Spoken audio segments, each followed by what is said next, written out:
حافظ ابتسام الہی ظہیر صاحب تشریف لاتے ہیں اظہار خیال پر. نعرہ تکبیر. اہل حدیث کا امام ابتسام، اہل حدیث کا امام، اہل حدیث کا امام. زندہ ہے جمعیت، علامہ شہید کی جمعیت، یدانی شہید کی جمعیت، قدوسی شہید کی جمعیت، حافظ ابتسام کی جمعیت.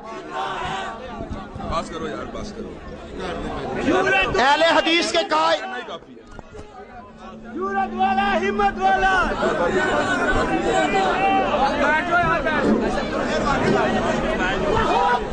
کا حکمران،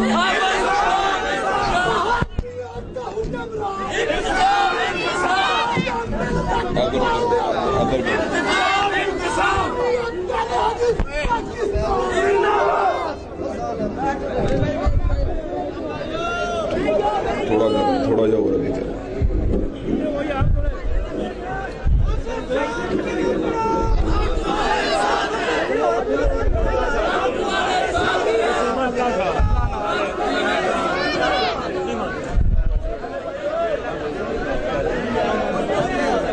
نحمدہ و نصلی علی رسولہ الکریم. بسم اللہ الرحمن الرحیم. فَإِنْ آمَنُوا بِمِثْلِ مَا آمَنْتُمْ بِهِ فَقَدِ اهْتَدَوْا وَإِنْ تَوَلَّوْا فَإِنَّمَا هُمْ فِي شِقَاقٍ فَسَيَكْفِيكَهُمُ اللَّهُ وَهُوَ السَّمِيعُ الْعَلِيمُ. حضرات گرامی قدر، ہر سال کی طرح اس دفعے بھی اللہ کے فضل و کرم سے چوک بیگم کوٹ میں فضائل صحابہ کانفرنس میں حاضری کا موقع میسر آ رہا ہے. اللہ کے فضل و کرم سے حضرت شہید رحمت اللہ علیہ کی زندگی سے لگ کر آج تک کوئی برس ایسا نہیں آیا جب ہم نے صحابہ کرام رضوان اللہ مجمعین کی محبت کو، ان کی عقیدت کو اور ان کے پیار کی شمع کو روشن نہ کیا ہو.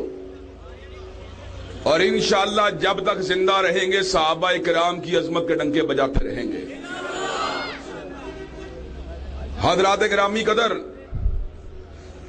اللہ کے فضل و کرم سے میں نہ طنز کی بات کرنے کا عادی ہوں، نہ تان و تشریح کا ہوگر ہوں، لیکن حضرات گرامی قدر، میں ایک بات بیگم کوٹ میں ریکارڈ کی درستگی کے لیے اپنے بزرگوں کو، اپنے رفقا کو اور اپنے بھائیوں کو کہہ دینا چاہتا ہوں. اللہ کی قسم میں نے پہلے بھی یہ بات کہی تھی اور لارنس روڈ کا جمعہ اس بات کا گواہ ہے. میں نے پورے پیار کے ساتھ، پورے احترام کے ساتھ اور پورے ادب کے ساتھ مسلک اہل حدیث کے عظیم رہنما حضرت حافظ سعید اور حضرت ساجد میر کا نام لیا اور میں نے یہ بات کہی تھی وہ وہاں پر خطاب کریں گے. جماعتی اختلافات ہو سکتے ہیں لیکن ابو بکر کی صداقت کے ساتھ ہمارا کوئی اختلاف نہیں ہے. عمر کی عدالت کے ساتھ ہمارا کوئی اختلاف نہیں ہے اور عثمان و ذی النورین کی صحابت کے ساتھ ہمارا کوئی اختلاف نہیں ہے اور علی المرتضیٰ کی شجاعت کے ساتھ رضوان اللہ علیہ مجمعین کے ساتھ ہمارا کوئی اختلاف نہیں ہے. اور آج میں چوک بیگم کوٹ میں حضرت شہید رحمت اللہ علیہ ان کے مشن کی پاسداری کے لیے اور ان کے فرزند ہونے کے حق کو ادا کرنے کے لیے اس بات کو کہہ دینا چاہتا ہوں. عرب و عجم میں اور مشرق و مغرب میں، شمال و جنوب میں، پچھم و پورب میں اور اتر و دکن میں کوئی بھی سٹیج جو صحابہ کی عظمت کے لیے سجے گا اللہ کی قسم میں جب تک زندہ رہیں گے صدیق کی صداقت اور فاروق کی عدالت کے لیے وہاں پر جاتے رہیں گے.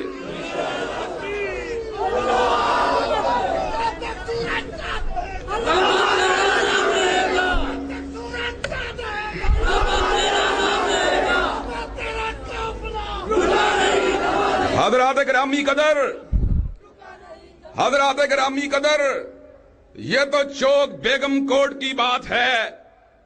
اللہ کی قسم ہے صحابہ کرام کی عظمت کے لیے اگر 106 راوی روڈ میں حضرت ساجد میر کرسی صدارت کے اوپر موجود ہوں اور میں ان کے قدموں کے اندر بیٹھا ہوں تو اللہ کی قسم ہے میں ابو بکر و عمر کی عظمت کے لیے ان کے قدموں کے اندر بیٹھ کر فضائل صحابہ کو بیان کرنے کے لیے تیار ہوں.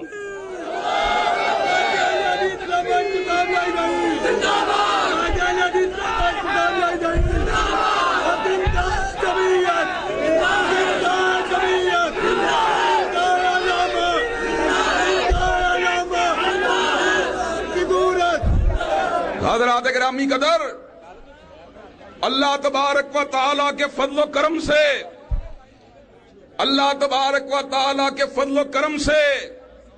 یہ صحابہ کرام رضوان اللہ مجمعین کی محبت کا ایک درد ہے جو ہمیں اپنے اکابرین سے اور اپنے آبا سے ورثے میں ملا ہے. اور جب تک ہم زندہ ہیں جماعتی مسالے یا سیاسی مجبوریوں کو اور معاملات میں اپنے پیش نظر رکھ سکتے ہیں لیکن صحابہ کرام کی عظمت کے لیے اپنی عزت نفس کو روندنا گوارا کر سکتے ہیں لیکن صحابہ کی عظمت پہ سمجھوتا نہیں کر سکتے. جرأت والا ہمت والا جرأت والا ہمت والا چڑھتا سورج روشن نام.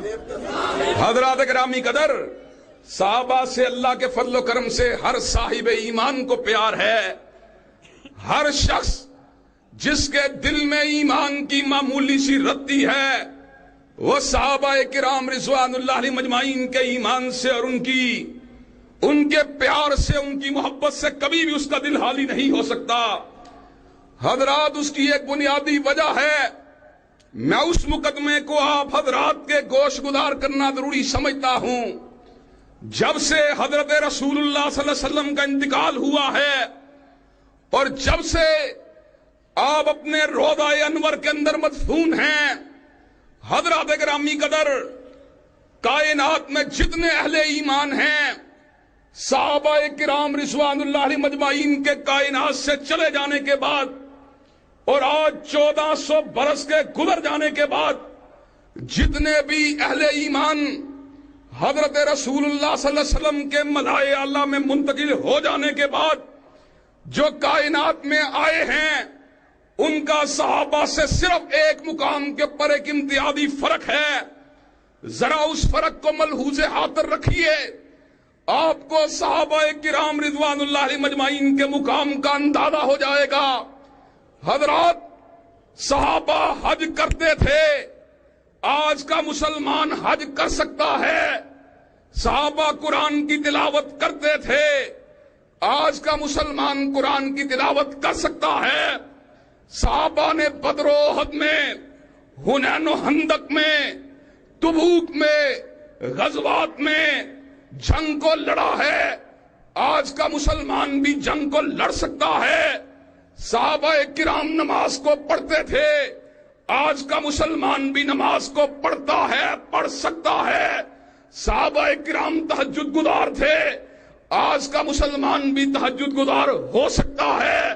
صحابہ کرام زکوٰۃ اور صدقات کو دینے والے تھے آج کا مسلمان بھی زکوٰۃ اور صدقات کو دے سکتا ہے.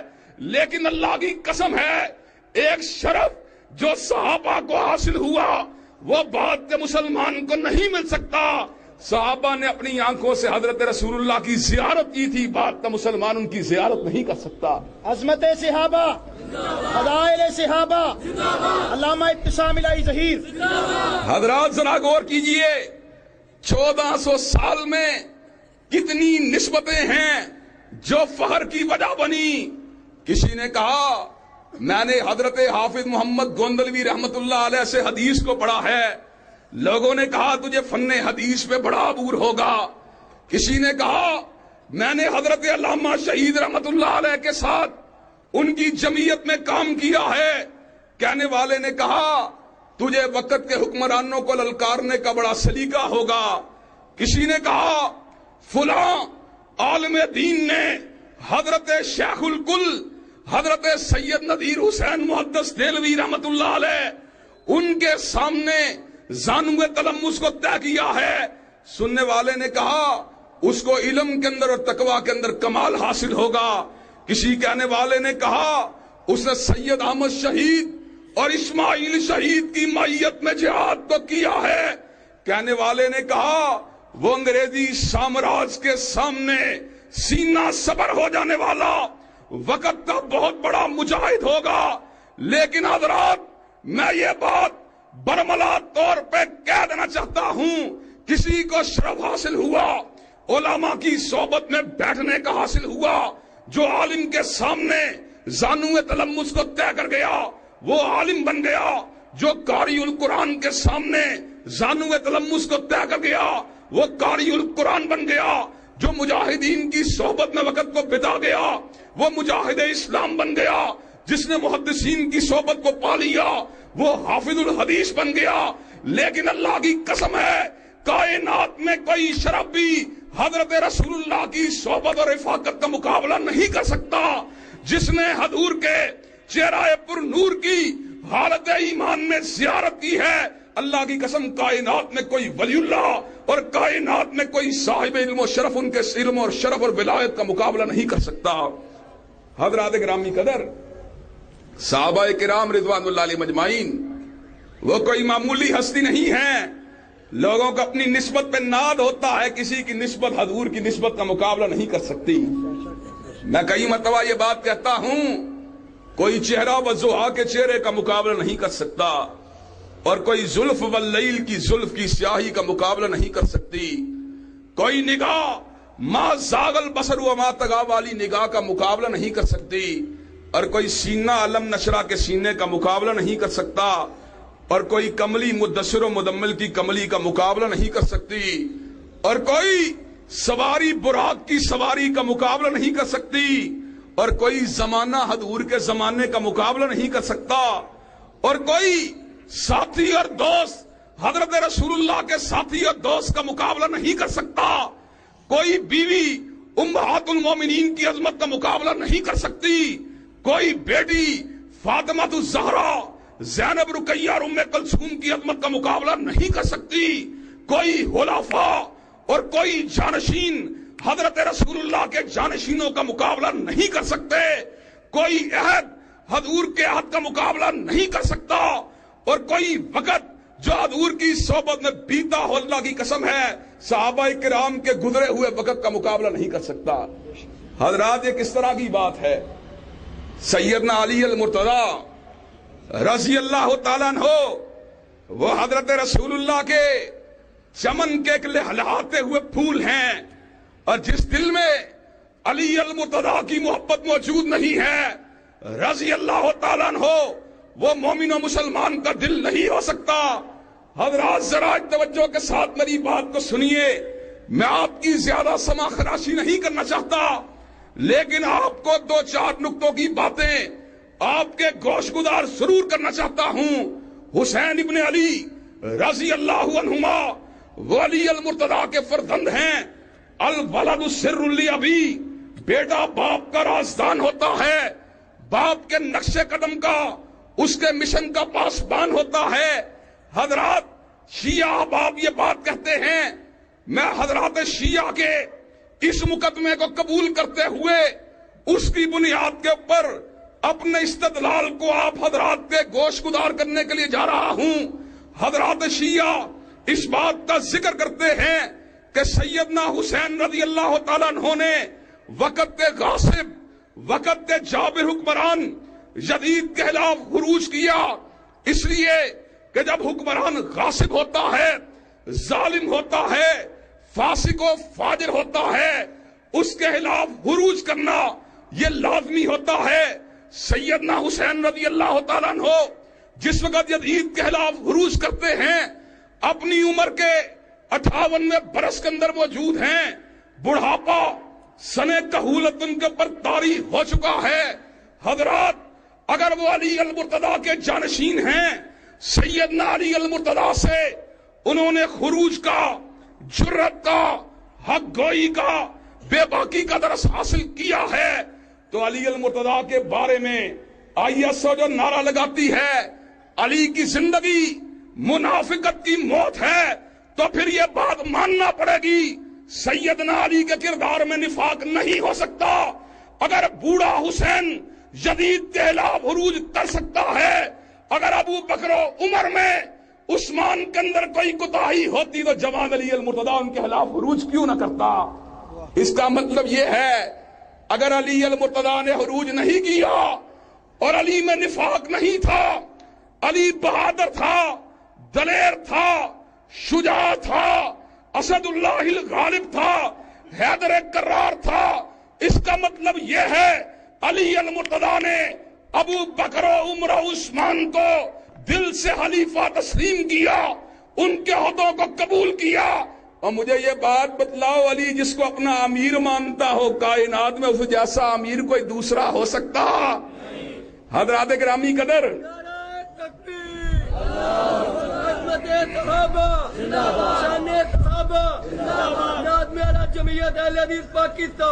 حضرات گرامی قدر، ابھی چند دن پیشتر کی بات ہے، 10 محرم کے پروگرام کی ریکارڈنگ کے لیے جامعہ المنتظر کے ایک انتہائی ذمہ دار نمائندے کے ساتھ مجھے RY-TV پہ جانے کا اتفاق ہوا۔ راستے کے اندر بات ہوئی، اس نے کہا میں نے حضرت علامہ کی کتاب الشیعہ و اہل البیت کے اندر یہ بات پڑھی ہے، انہوں نے اس بات کو لکھا کہ سیدنا علی المرتضیٰ رضی اللہ تعالیٰ عنہ سیدنا صدیق کی امامت میں، سیدنا فاروق کی امامت میں، سیدنا ذی النورین کی امامت میں نماز کو ادا کرتے تھے۔ میں نے کہا اس موقع کے اوپر، میں نے کہا پھر آپ نے اس حوالے کی پڑتال کی؟ جواب میں انہوں نے یہ بات کہی، ہاں میں نے حوالے کی پڑتال کی، حضرت علامہ نے درست لکھا، وہ خلفائے ثلاثہ کے پیچھے نماز کو ادا کرتے تھے۔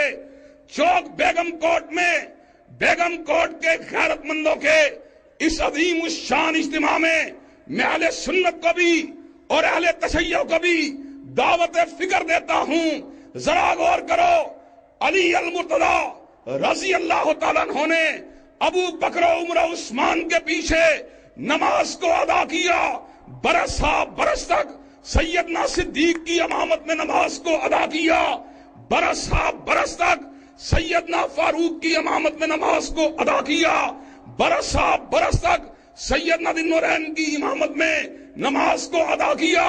حضرات ذرا بتلائیے، میں بڑا ضعیف ہوں، سیدنا علی رضی اللہ تعالیٰ عنہ کے قدموں کی ہاک کا مقابلہ بھی نہیں کر سکتا، اور جس کو میرا دلی امام نہ مانے، میری کنپٹی کے اوپر بندوق کو بھی رکھ دیا جائے، میں اس کی امامت کو نہیں مان سکتا۔ تو پھر یہ بات بتلاؤ، جس کی امامت کو علی المرتضیٰ نے مانا ہے، اس کا شرف کیا ہے؟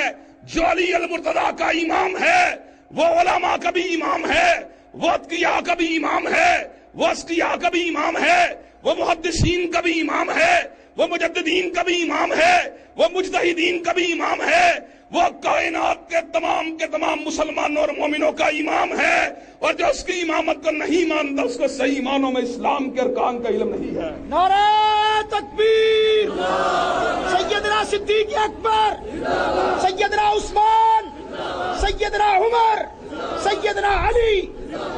حضرات گرامی قدر، آپ ذرا غور کیجئے، ہم یہ بات سمجھتے ہیں دین میں افراد کی، دین میں تفرید کی، دین میں غلوف کی کوئی بھی گنجائش موجود نہیں ہے۔ حضرات ذرا غور کیجئے، اللہ نے جس کو جو مقام دیا ہے، اللہ نے جس کو جو شرف دیا ہے، اس شرف کے اوپر اس سے حسد کرنا، ام یحسدون الناس علی ما آتاہم اللہ من فضلہ، اللہ نے ابو بکر و عمر کو، عثمان کو اپنی طرف سے شرف دیا، اپنی طرف سے فضل دیا۔ فضل کیا دیا؟ وعد اللہ الذین آمنوا منکم وعملوا الصالحات لا یستخلفنہم فی الارض کما استخلف الذین من قبلہم ولا یمکنن لہم دینہم الذی ارتضی لہم ولا یبدلنہم من بعد خوفہم امنا. حضرات ذرا غور کرنا، اللہ کا وعدہ تھا جو ایمان لے کے آئے گا، جو عمل صالح کرے گا، اس کو زمین پہ خلافت ملے گی، اور خلافت اسی ترتیب سے ملے گی جو ایمان و عمل کا کمبینیشن ہوگا.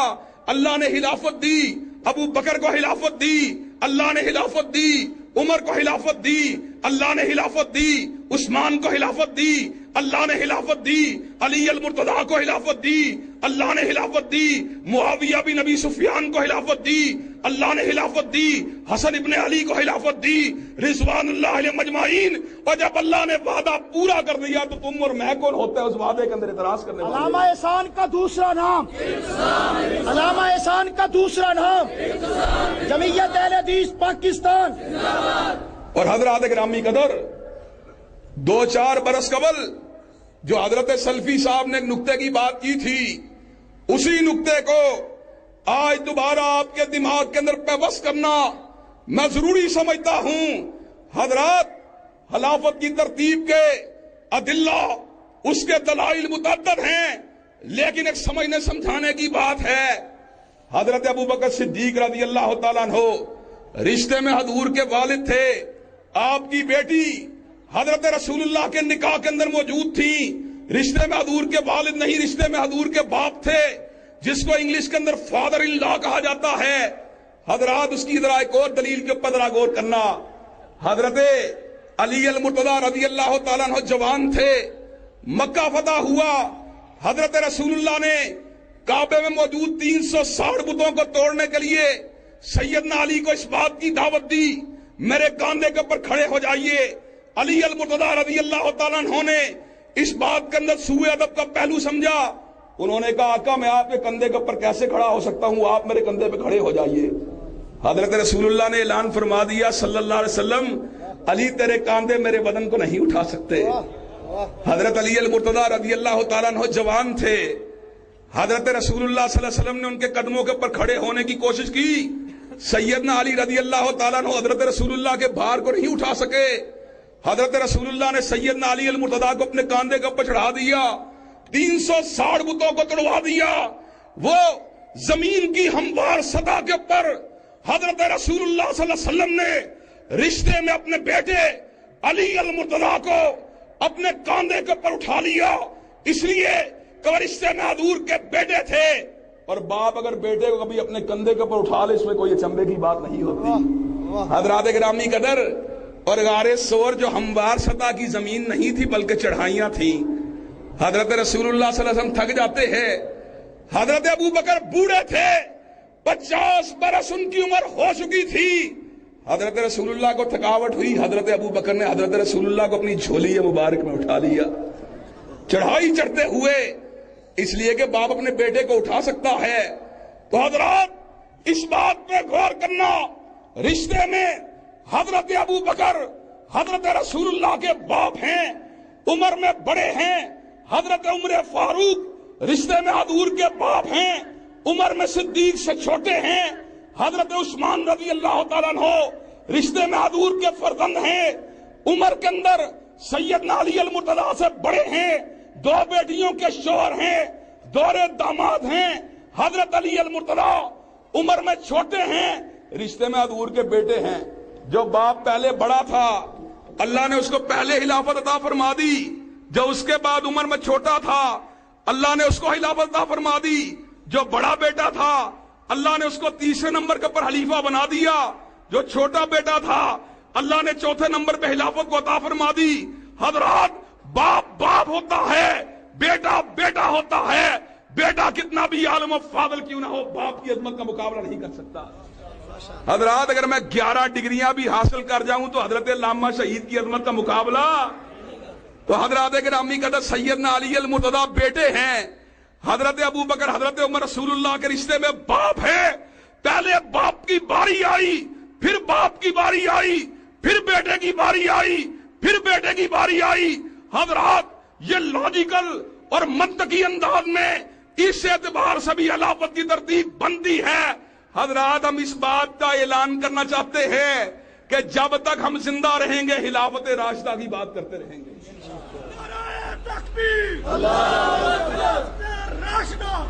حضرات گرامی قدر، آج ذرا غور کیجئے، برادر بشیر حاکی نے اور یہاں پر مولانا عنایت اللہ ربانی نے امریکہ کی درندازی کی بات کی، کلیسا کی عظمت اور اس کی ہیبت کی بات کی، چرچ کی، پاکستان کے معاملات میں مداخلت کی بات کی۔